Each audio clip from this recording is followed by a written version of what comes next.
Hey guys, welcome back. Here is my 2019 flip through of everything I have finished for my 2019 bullet journal. So I put all the information I need if it's found. First page, I changed it up, decided to do bills. So I'm going to put all my bills here, and then here's the month instead of doing it every single month. And then I will also put in the quarterlies and the yearlies that I pay. Also, my light bulb busted. My light bulb busted. Sorry.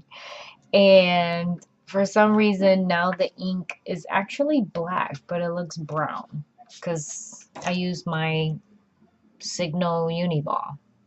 So I think because it's waterproof and it's, like water resistant, all kinds of resistant. I think it's because the new light bulb is daylight. It looks brown, but it's supposed to be black. Um, then I finally got my stickers and I was able to do my future log. And they even look brown. It's kind of creepy. But it is in black, trust me. Uh, More stickers for my future log. I was hoping to have an extra space for a January because I realized with my this year's bullet journal I didn't have a space for a January either, and I ended up having to print out a January calendar. So I'm gonna have to figure this out. Here is my Tamu swatches so I can know what color I want to use. My acrylic paints so I can know where I got them and make sure I don't buy the same colors. My camping list. My books I still have to read. Of course, I didn't put the ones I already read because they had the dates next to them, but these are what's remaining of the books I want to read. And don't forget, I did have a want list, so those books will eventually come to this list if I purchase them. I doubt it. This is a lot of books I still gotta catch up to. My bucket list are Connecticut weekend visits. I did pretty good this year. My maintenance for the cars. Obviously, you change it at least every 3 months, which equals a quarter every quarter. So this is to keep track of how much we ended up paying plus the miles. Here's another one, just in case I see some books that I want to purchase. Of course, Dave Ramsey guru here. So we have the debt-free 2017, how much we paid off and all that stuff. Of course, today's not the end of the year yet, so I can't fill the 2018 yet. My baby steps. So all this I will fill out the first week in January when I do my January plan with me. The savings, the snowball effect. My cleaning schedule, I changed it up a little bit from last year, so I'm hoping this one will work out a little bit better. This is my son's savings account. He wants me to keep track of it. So once January 1st comes, I'll put his balance on there and continue. Of course, I can't live without my Canon class that I went to with all the information that I needed to know how to use my camera. So I constantly went back and looked at it a couple of times throughout the year. So I thought this was very important until I get used to it, obviously. I'm not used to it because I don't take pictures on a daily basis, but I thought it would be great to continue to have these notes on there. Here is my debt snowball. So 2019 comes the first week of January. Of course, I'm going to put the beginning balances of everything, the name, when the statements are due, and all that stuff. Because, of course, we are still not debt free. We're there, but not there yet. I will make probably one column our income because I am not going to do a monthly budget, because my budget is gonna, it remained the same. So that's why I ended up doing the bills page. So I'm not changing anything, except that I'm not doing a budget every month. It was the same thing over and over again. It was redundant, useless, basically.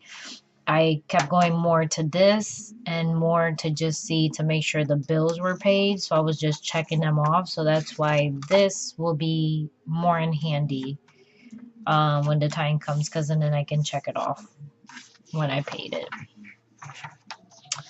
Of course, my calendar for the whole year on when I post on YouTube and my blog. I want to keep track to see how much I actually post. I was keeping track of like subscribers and all that stuff, but I decided not to do that this year because it's not important. I did a year in a pixel, so this year I changed it up. Instead of doing every month a tracker, a one-page tracker keeping track of like pain, mood, what time I go to sleep, and all that stuff.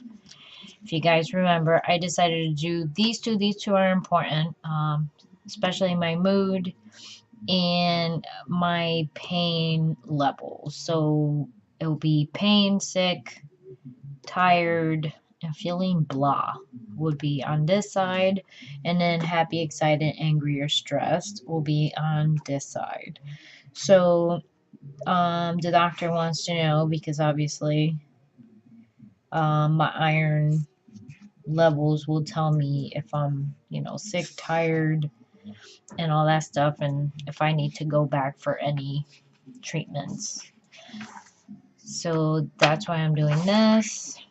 I got this from someone on YouTube. Of course, I can't think of the name. It was one of those random over and over video. You know, you go on YouTube, you want to watch videos, and it's like, oh, I want to do that. Took a picture of it and didn't remember the lady's name. But what if I remember? If I see it again, I will totally hit you up right in the bottom, because this was kind of, it was cute, awesome, cool.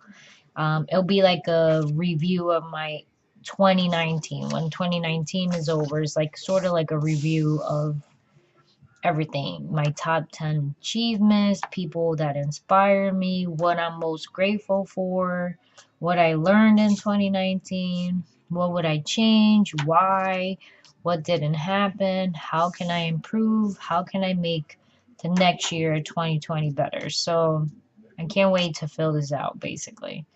I'm pretty sure these will probably be filled out and this in a couple of months and stuff, but I think everything else is kind of cool to have, right? Of course, I am a constant doctor visitor, so I have my questions for my doctor, and I am going to keep my A1C numbers here, somewhere over here, so I can see them like in a shot, you know, instead of every month keeping track of my blood and stuff. And then down here, because I know oh, sorry it's late.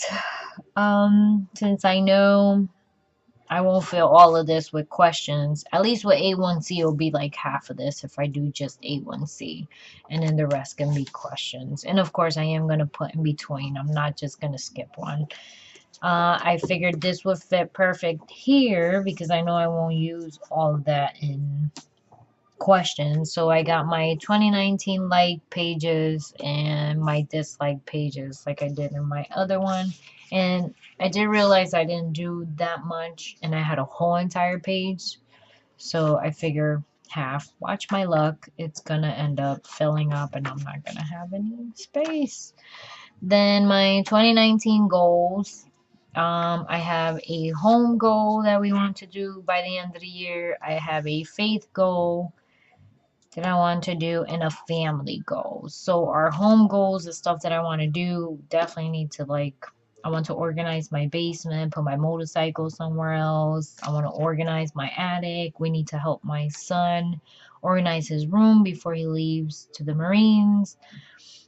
We need to reorganize our camping stuff because we have way more stuff than what we should have in some of the containers, so that would eliminate some of that.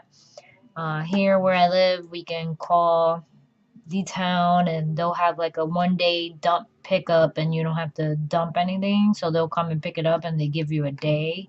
So I want to make sure I do that so I can have my day.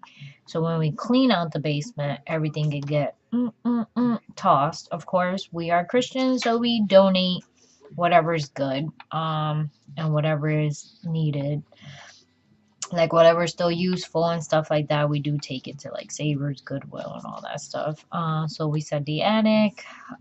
We do want to paint the hall and towards the laundry room, sort of to match up the kitchen. And then I want with all the space that we're gonna fix in the basement, I want a sewing space in the basement.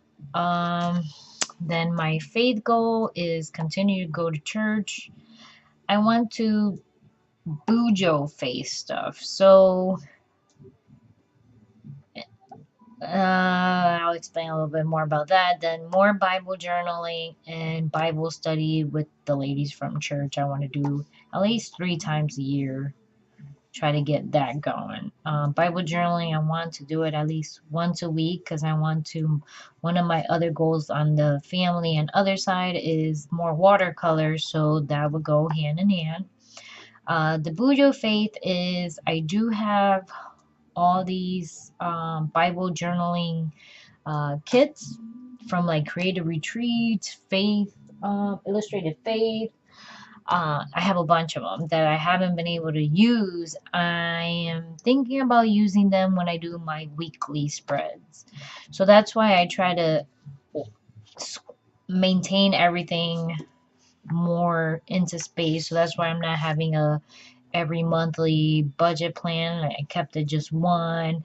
We're not going to do a huge one spread of tracking stuff. I'm going to do it within my week, that kind of stuff. So I can be able to do like a Bible study within my weekly spread. So we're going to try that in January, sometime next week. So I hope it works out. So my family goals is to finish up. We'll visit more of the Connecticut visits, the towns, the bucket list, eliminate a couple of my bucket lists, add some more. I want to do every quarter at least a couple date weekend with my husband. I want to do a sister getaway, a friend getaway, either one, great by me. I usually we do this now, which is kid dates. I take the kids and we go on a date. I want to at least do it instead of, we were doing like every quarter. Basically, I want to do it at least, if not once a month, at least every other month to try to take the kids out and have a date. And then, of course, the more watercolor. Then I did a layout. I did see this from someone else on YouTube too. I'm horrible in getting people's names. I am so sorry, but I am horrible with names anyways. So you have to forgive me. But I did get this. See, now I want to know. I will put their names below once I remember. And I thought this was really cool because I am one of those who are constantly trying to figure out how many does it take to divide it in 3, how many does it take to divide it 3 this time. You know, my squares from my monthly, my squares from my weekly. So I thought that this was a great idea to do for just to know hand in hand. I can come flip it and be like, oh, I want to split it in 3. Bam. I need to split it in 20, 10, and call it a day, right? So I thought this was, I think it was Amanda Lee. Yes, Amanda Lee. She's awesome. Love her. But shout out Amanda. Hope you're watching. But I did get this from her. I think she has it in a different way. I don't think she had like this, but I do this all the time. So I thought that would be great. And I don't think she did this. I think she did a few other different ones that she does all the time. So I took her idea, flipped it around a little bit, made it my own. But I did shout you out, Amanda. You're great. Then, of course, I am going to start doing all my registers and envelopes together. And I did split where I am taking out every single register and envelope in the beginning of the year. So every month I'm going to do it in the front of the book because I want to focus more on my debt-free. So in order to do that, I need to have everything in the beginning so I can keep track of everything on my debt-free snowball with the other debt-free snowball effect and all that stuff. So it all goes hand in hand. So I figure being in the beginning of the month will be fine. And then next week, nope, not next week. Sometime the following week is when we're gonna plan January, and I hope you watch it because we are going to do it a Bujo faith. So I hope you enjoyed flipping through my new 2019 bullet journal. I still have one more week on my 2018 bullet journal, so it's almost gone. It's almost there. We are almost there. So I hope you enjoyed watching. Let us have another great year doing bullet journaling. Thank you. God bless.